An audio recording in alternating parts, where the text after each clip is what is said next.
no Supremo Tribunal Federal, o ministro Edson Fachin, ele cancelou uma reunião que estava agendada para o dia 12 de fevereiro, que era justamente sobre a discussão do Código de Conduta da Suprema Corte. Assunto para a Janaína Camelo, que chega ao vivo agora em tempo real e vai nos contar qual era a discussão aguardada e já tem uma justificativa sobre o cancelamento dessa reunião, Janaína. Ótima tarde a você.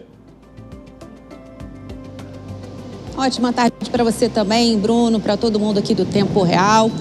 Olha só o que eu ouvi do gabinete do ministro Edson Fachin é que esse encontro que estava inicialmente marcado para o dia 12, a gente já estava sabendo dessa data desde quando o ministro Edson Fachin cancelou ali, antecipou a volta dele do recesso, né, por conta da questão toda envolvendo o Banco Master, o Supremo, e aí ele tinha marcado então essa data no dia 12 para que todos os ministros pudessem conversar, ter uma conversa mais formal com relação à criação de um código de conduta. O que eu ouvi ali do gabinete do ministro Edson Fachin é que esse encontro ele foi remarcado por motivos de agenda para depois do Carnaval, porque daí depois do Carnaval todos os ministros vão poder estar presentes, incluindo o ministro Luiz Fux, porque o ministro Luiz Fux ele está se recuperando de uma pneumonia, Bruno, tanto que ele não tem participado, ele não participou da sessão de ontem, né, por exemplo.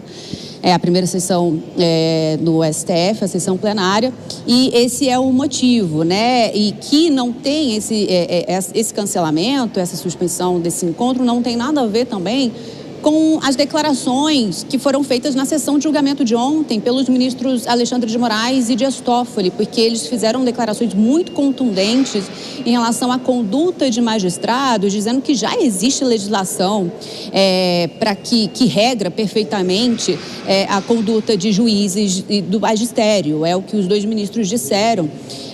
Bruno, o ministro Alexandre de Moraes, nessa sessão de ontem, chamou muita atenção, ele dizendo que a própria Constituição, o cumprimento da Constituição, o cumprimento da lei orgânica da magistratura, a LOMAN, são suficientes, já basta para regrar o magistério, né? A gente, inclusive, separou um trecho dessa fala do ministro Alexandre de Moraes de ontem, em que ele fala isso, na sequência, ele é apoiado também pelo ministro Dias Toffoli, eles dizendo que há exceções, embora a Constituição preveja ali proibição de que os ministros recebam auxílio, contribuições de pessoas físicas ou entidades privadas ou públicas, mas que há exceções, por exemplo, serem acionistas de empresas, enfim. A gente separou exatamente esse trecho, vamos ouvir agora.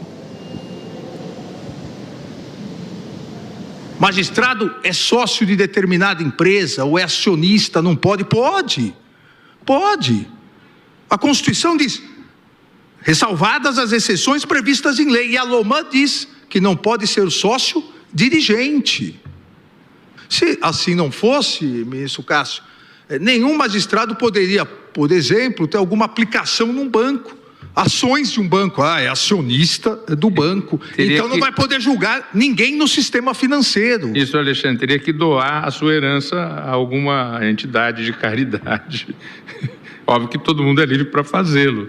Mas se ele tem um pai e uma mãe que é acionista, né, de uma empresa, dona de uma empresa, ou de fazenda, vários magistrados são fazendeiros, vários magistrados são donos de empresas e eles não exercendo a administração, eles têm todo o direito de receber os seus dividendos.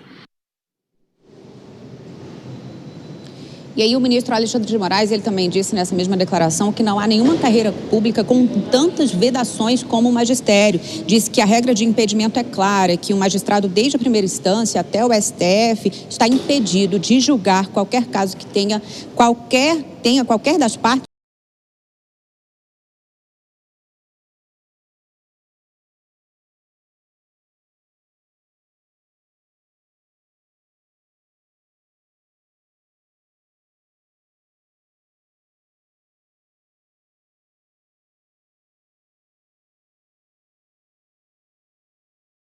eleitoral.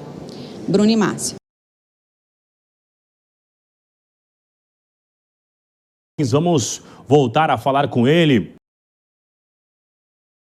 Essa conversa do ministro Alexandre de Moraes, ministro Dias Toffoli e os outros ministros reunidos com essa discussão sobre ser um sócio, não ser acionista ou não.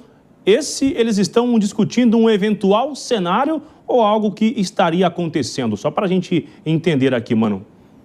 Sim, Bruno, que nós nos transportamos para a Corte de Versalhes. Estamos falando de uma discussão pública completamente desconectada da realidade do que a opinião pública e a sociedade está clamando a respeito das explicações que os ministros do Supremo Tribunal Federal precisam fazer. Para sermos mais claros, o ministro Dias Toffoli precisa explicar por que está julgando um caso de um banco que investiu em um resort cuja propriedade é da sua própria família. Isso não constitui conflito de interesse? O ministro Alexandre de Moraes precisa explicar para a sociedade qual foi o objeto do contrato de prestação de serviços da sua esposa com o Banco Master, no valor de 132 milhões de reais, um valor completamente desconectado da média de mercado.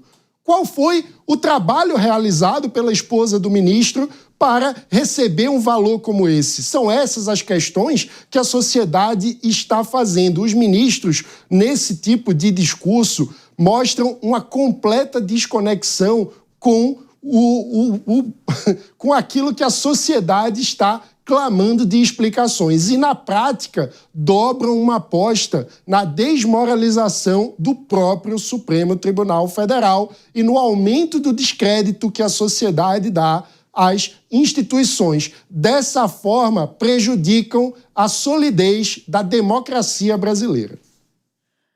Fernando Capês, é muito diferente você ter um investimento como eu, como qualquer cidadão brasileiro, guardar seu dinheiro num banco, ser acionista, do que você se envolver numa fraude fiscal, de uma das maiores daqui do nosso país, de um banco que estava em liquidação, que tem tudo indica que há realmente ilegalidades ali graves, né? Então são coisas muito diferentes uma da outra para o ministro em público fazer um discurso assim, né? Pois é, Márcia. A questão, por exemplo, das palestras, das aulas, o magistrado pode dar aula, pode dar palestra. O problema é se quem vai receber essa palestra faz um pagamento que seja desproporcional em relação à média do mercado, mesmo em se tratando de altas autoridades, e se existe interesse de quem está remunerando essa palestra em algum caso que vai ser julgado por aquele juiz, por aquele magistrado.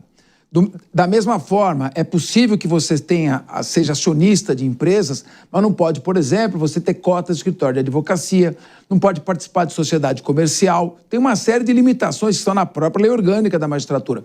No Código de Processo Civil, até 2023, tinha uma regra que proibia parentes de juízes de advogarem nos casos em que eles atuam e que eles julgam.